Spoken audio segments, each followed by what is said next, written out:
Are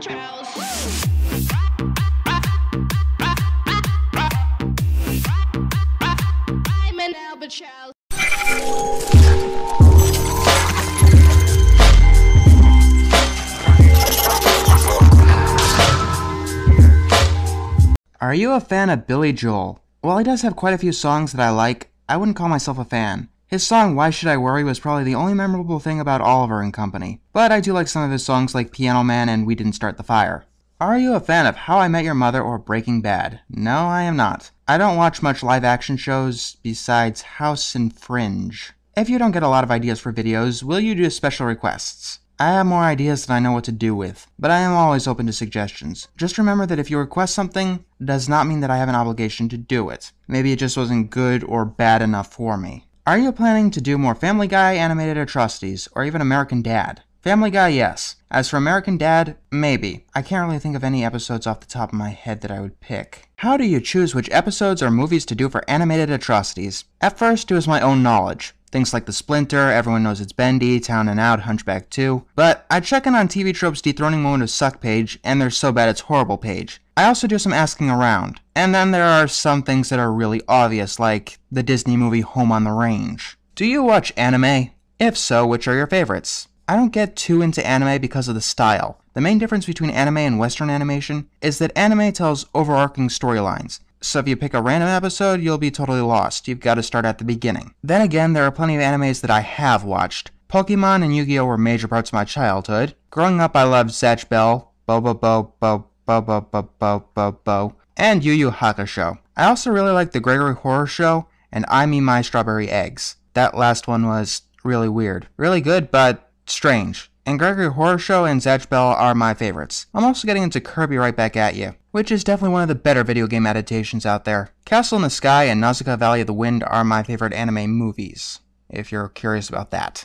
Would you do an animated atrocity on the cartoon Phineas and Ferb? Maybe. I haven't watched it in ages. I'm gonna say what every other critic has ever said about the show. It's way too formulaic. It's just a new spin on the same tired formula in every episode. Or maybe they've grown beyond that, I don't know. You guys are gonna have to tell me if there's any good candidates. As for the show itself, the repeating formula doesn't make it bad, just it gets old. What's your opinion of Doctor Who? I have never watched Doctor Who, which is strange because it seems like a show that I would like. What are your favorite video games of all time?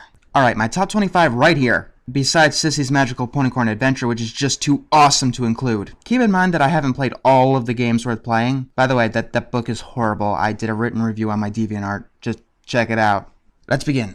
25. Yoshi's Island. This is right away what I'd call a happy game. It's one of the finest Mario platformers ever created. The only problem? I get it, Nintendo! I'll use protection! 24. Guitar Hero 3. This is one of the first rhythm games that I've ever gotten into, and it really broadened my musical horizons. Knights of Sidonia can eat it, though. 23. Pandora's Box. If there's one game I could call underrated, it's this one. There are about 10 different puzzle types, and all of them, excluding image holes, are an intellectual delight. The only problem is that the game does not work on modern PCs. 22. Unreal Tournament. This is my favorite first-person shooter of all time. The atmosphere, music, and high-intensity action keeps me coming back and back. However, the level editor is really what hooked me. 21. Animal Crossing New Leaf. This is the Animal Crossing that I've always wanted to play. Back when the first one came out, I was just coming up with ideas that would give more and more to it. Like being able to build shit to make your town better. New Leaf seems to incorporate them all. Number 20. Earthbound. It's a game that gives me a strange sense of nostalgia, despite me never playing it as a kid. Even so, it strangely seems to take me back to my childhood, because it parodies 90s American culture so incredibly well. 19. Zuma Deluxe. It's a puzzle game that doesn't use its sense of randomness to decide to randomly kill you. It's one of the few puzzle games that always feels fair, and it provides actually decent challenge. Unlike, say, Tetris, which is incredibly easy until it decides to randomly kill you, or Bejeweled, which is entirely built on randomness. The Wind Waker. The Zelda series is my favorite video game series of all time because of its sense of adventure and freedom. The cartoony art style gives it its own unique edge, and it's actually the only humorous Zelda game to date. It'd be much higher on the list if it didn't take 3 fucking hours to open the world up. 17. Psychonauts. 3D platformers are my favorite video game genre. It's a shame that they pretty much died outside of Mario. Psychonauts is the finest example of that genre with beautifully constructed worlds and an actually intense plot. Not to mention bouncing around on a giant ball is an absolute blast. 16. A Link to the Past. I'm going to admit it's mostly nostalgia on this one. This game was my childhood, and despite a lot of skeptics, it still holds up pretty well today. It's the game that caused me to fall in love with Zelda.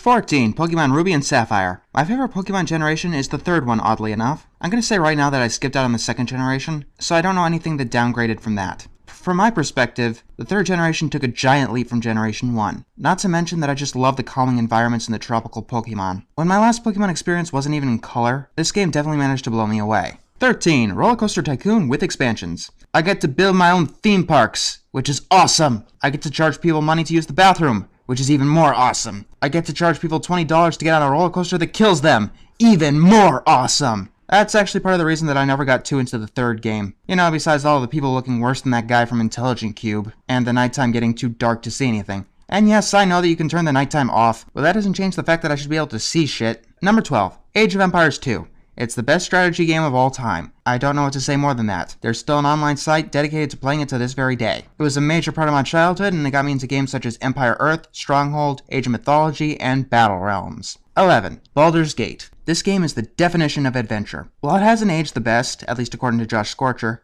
it's still a game that has miles of depth. The best way to play is open multiplayer mode and create your entire party. That's the way I always played, at least. Even to this day, a basilisk still scares the shit out of me. Number 10. Gauntlet Dark Legacy. Such good music, such good arcade-style gameplay, such good level design. People complain that it was just a rehash of Gauntlet Legends. If that's true, it's the best rehash that I've ever seen. Every level was another style that I love, from castle to horror to sky to dreams. Okay, I'm not too into jungle or ice levels, but they're some of the better examples of those kind of worlds. I really wish there were more dream worlds in video games, though. Number 9. Fallout 3. I really loved wandering around a destroyed city and scavenging for supplies. Really, that's the essence of what made this game for me. I wish that it had New Vegas' starvation system, and I wish New Vegas had more urban areas, but what can you do? Number 8. Recettear, an item shop's tale. It's like somebody asked me what I wanted to see in a video game. It's a combination of my two favorite genres. I mean my two favorite not dead genres, business simulation and action RPG. And it works surprisingly well. It's got lovable characters, a nice quirky sense of humor, and not to mention, it's a completionist dream kind of game.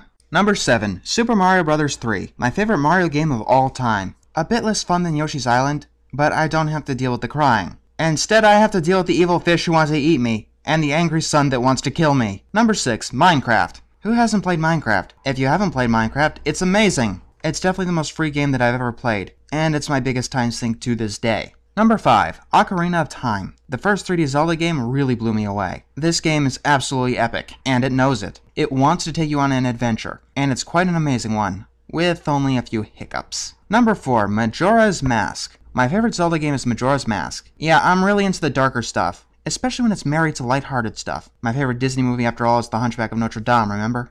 Number 3. Beyond Good and Evil. This is probably what Wind Waker should have been. I don't normally like stealth games, especially when stealth mechanics come out of nowhere halfway through the game, but it's done really well here. The characters are compelling, and the gameplay is really fun. Even the minigames. Number 2. Terranigma. Mix the fun of a Zelda game and the beauty of a Final Fantasy game, and you have one of the most intriguing and even heart-wrenching games that I've ever played. Number 1. Morrowind. A mix of nostalgia, fantasy, fun, and pure, unadulterated freedom. Morrowind is by no means a perfect game, but it has a fantasy world that I can easily get invested in. There's a huge island for you to explore, and as long as you don't go swimming for about a mile, then you'll never hit an invisible wall. There are a million ways to play, and I played every single one. What cartoon episode do you hate the most? So far, Seahorse Seashell Party, but One Night in Gottlieb is giving it a run for its money. I still gotta finish the review at the time I'm recording this. As for Seahorse Seashell Party, not a single laugh, an absolutely horrendous moral, trying to disturb the fuck out of its audience, tons of filter, and an absolutely awful retcon.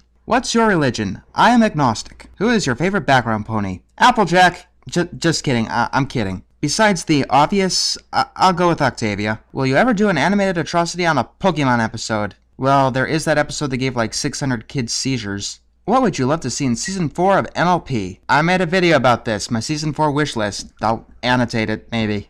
Will you ever praise/rip apart any other kind of show besides animation? Probably not. I'm not too into live-action shows. Unless you're counting anime, I'll probably dig into that at some point. Will you review Button Mash Adventures? The problem with that is that it's way too short. I hear it's a pilot, so I may review it after they've had a couple more episodes. I'll say right now that 5 minutes is my bottom limit for how long something needs to be before I can review it, since my reviews tend to be only half as long as whatever I'm actually reviewing. As for how I feel about it, I kind of feel the same way as I do about Wreck-It Ralph. I should find these characters annoying, but instead I find them funny and endearing. Although I do hope that the actual episodes have stories. Who is your favorite MLP reviewer? I want to say Digibrony, but he doesn't consider himself a reviewer. And I want to say Paleosteno, but Shout Factory happened. I'm gonna have to go with Strubaskunk. Have you seen the Pony Thread Simulators? No, I have not. Favorite song from MLP? It's a toss-up between Celestia's Ballad and A True True Friend. Are you planning to do any reviews of good SpongeBob episodes? Yes, I am, but I'm not spoiling anything here.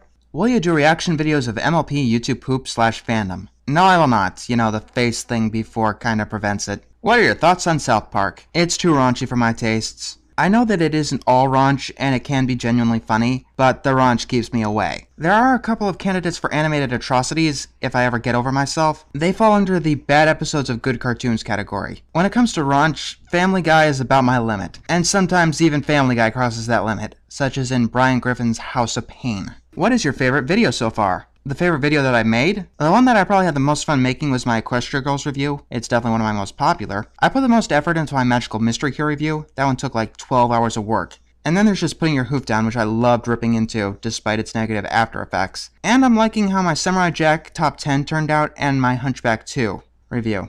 Thoughts on Smosh? I don't watch them. Do you plan to review Teen Titans Go? If you guys want me to.